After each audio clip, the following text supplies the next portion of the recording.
Have you ever come across a literary device that leaves a lasting impact on you? One such device is Epiphora, commonly used in English literature. A literary device that you might have encountered in your favorite novels, poems and speeches. In our last video, we talked about anaphora, a similar device that repeats the word or phrase at the beginning of the sentence. Today we are going to look at the how epiphora works, what effects it can create, and with some easy to understand example of epiphora. Epiphora, known as the epistrophe, is a powerful literary device used by authors and speakers to stress and reinforce a specific point or concept. Especially, epiphora is the repetition of a word or phrase at the end of a sentence or clause, creating a rhythmic effect that draws attention and emphasizes the repeated words. Writer can create momentum and build toward a climax or ending by repeating a word or phrase at the end of successive sentences and clauses. This is particularly useful in effective writing or talks because it helps to drive home the writer's or speaker's message and make a lasting impact on the audience. Let's look at some basic examples to better understand epiphora.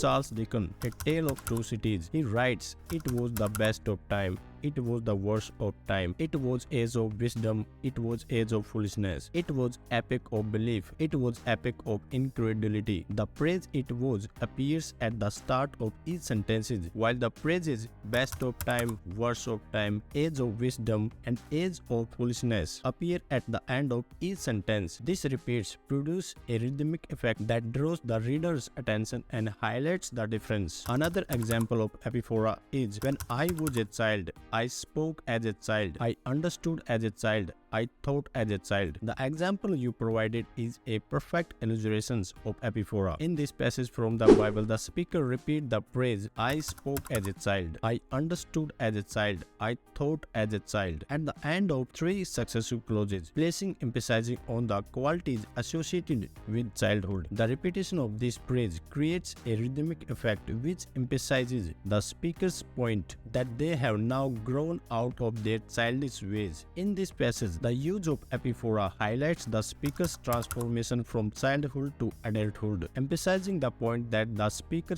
has left behind their childish ways and has now become an adult. It also helps to create a memorable and impactful statement that resonates with the readers or listener. The epiphora in the line "where now," "who now," "when now" from Samuel Beckett's The Unnameable serve to create a sense of confusion and uncertainty. Beckett emphasizes the narrator's failure to find solution or make sense of their surrounding by repeating the same structure of questioning. The repetition of "now" also creates a sense of urgency and immediacy, as if the narrator is trying to seek clarity in the present moment. These techniques helps to convey the theme of existentialism and the search for meaning that are common in Beckett's works. Let's look at the example of epiphora in classical literature. In William Shakespeare play The Merchant of Venice, Shylock demands his bond with the repeated phrase "I will have my bond. Speak not against my bond. I have sworn an oath that I will have my bond," in which the phrase "my bond" is repeated at the end of each sentence. In this code, Shylock, a character in the play, is demanding the repayment of his bond, which is a sum of money lent to the another character, Antonio. The repetition of "my bond"